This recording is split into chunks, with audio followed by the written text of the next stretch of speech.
看什么看？他是我的好朋友，我可以没有老婆，但是不能没有他。强子，你想死我了？强子，我如果不给你打电话，是不是回山青你都不告诉我了？走，我一定跟鸿雁酒楼打好招呼了，我们这就过去。强子，你怎么了？老郑，我不去了，我先回去看一下老爷子。老爷子怎么了？昨天晚上叶哥突然给我打电话，先说让我尽快和吴雨珊结婚，然后提到老爷子年事已高，还说不能让他带着叶汉走，反正话里话外让我回山青陪陪老爷子。这叶哥肯定是从老爷子的面相中看出什么了，恐怕老爷子时日无多了。不能的，叶老弟也不是每次都准的。叶董，都坐吧。相关工作都准备好了吗？叶董，轮回的全球争霸赛已经开始全面预热了，但凡是能够投流的渠道，咱们都将赛事宣传渗透进去。从上个月开始，咱们轮回的活跃用户比例稳定在70%以上。换而言之，在咱们全球共计超过7亿的玩家中，日活跃用户超过了5亿，并且目前还在持续上涨着。毫无疑问，这是极其不可思议的。赛事的奖金落实了。叶董，全球争霸赛所涉及到的荣誉感以及奖金，冠军奖金定的是2亿，亚军1亿，季军5000万，第4名3000万，第5名1000万。从第5名开始，后面每一个名次递减100万，直到第10名为止。突发情况的反应预案这些都做好了吗？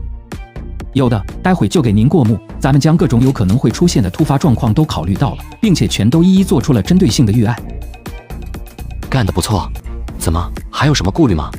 叶董，你说咱们这波全球争霸赛能一举奠定轮回在业界的统治级霸主地位吗？就现在而言，据我所知，目前鹅厂游戏已经联合多家海外游戏厂商开发出了一款质量极高的手游，当下已经通过了内测，就等着在咱们的全球赛后发起公测了。如果咱们的全球赛一旦出差错，恐怕对方必定会不惜一切发起狙击的。你是担心对方会成为咱们轮回的强力竞争对手？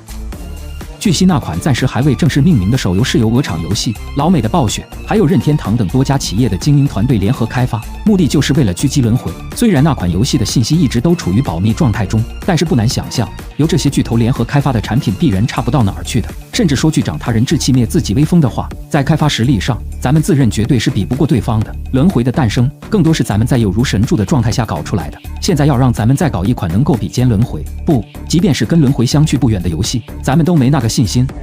所以咱们有一款轮回就够了。为此，我一直都坚定自己的想法与立场，那就是乾隆游戏不再开发除轮回之外的其他游戏。至于说鹅厂那边联合暴雪、任天堂等多家巨头联合开发的游戏，你也犯不着去担心会不会对轮回造成冲击，毕竟这种所谓的担心完全没有必要。我依旧认为，轮回不管是较之过去的游戏，还是现在的游戏，又或者是未来的游戏都好，都注定会是天花板的存在，不是那么容易就能被冲击到的。叶董，您是在安抚咱们吗？不，这绝不是什么安抚，咱们可以让时间来说话。多家巨头联合开发的游戏，不是在轮回全球赛之后就上线吗？我把话放在这，对方若能抢走轮回10%的市场份额，算我输。掷地有声的话语回荡在会议室里，听得徐英杰等人正愣不已。抢走10%的市场份额算我输？如果说对方连10%的市场份额都抢不走，那将意味着对方的联合开发是彻底的失败了呀。徐英杰觉得叶松这是过于自信了，然而他不知道的是，不是叶松自信，而是前世的记忆足以让叶松稳坐钓鱼台。就前世而言，多家巨头为了打破轮回那种统治级的主宰地位，开发的游戏不止一款，可无一例外，全都栽得很难看。最高光的时候，只是从轮回手中抢走了不到10%的市场份额而已，并且不到半年的时间就被轮回悉数归拢。恰是有这段亲身见证的游戏时代经历，所以叶松才敢掷地有声的铿锵放言。好了，别瞎担心那些没用的了。轮回全球赛的全面情况我已经基本了解，就按你们的想法跟计划去执行就可以了。只要咱们不做，铁定是出不了什么问题的。说说端游那一块吧，在手游全球赛结束后推出公测的计划不变吧？计划不变，但是有个问题。什么？端游毕竟需要是利用电脑来操作的，建立在动辄几千块一台的电脑这一游戏基础上，怕是短期之内不会有太多玩家会从手游转向端游的。哪怕咱们的手游跟端游是数据互通的，哪怕端游的体验感跟操作感会更强，可是让玩家掏几千块去买一台电脑只为玩轮回端游，恐怕没那么容易。所以叶董您也得做好心理准备才行，这个过渡期大概率是需要一段时间的。不用。徐英杰一头雾水，啥意思这是？你说的这些我早就想过了，我有办法去解决你说的这个问题。徐英杰的表情为之一僵，其余在场的人也是面面相觑。此刻结合叶松一贯以来的各种骚操作，众人纷纷想到了某种可能。叶董，您该不会想着给所有用户送电脑吧？徐英杰下意识地在蒙圈中问声道，只是这话刚一出口，下一秒立即红起脸来。尴尬的，觉得自己这话问得太傻缺了。轮回的用户数以亿计，几亿的用户群体中，若是为了让那些玩家能够从手游过渡到端游去，就给送电脑的话，算他5000块一台，那就是几万亿，都够还清亨达集团的负债2个来回了。所以这压根就是不切实际的事啊，也可以这么说吧。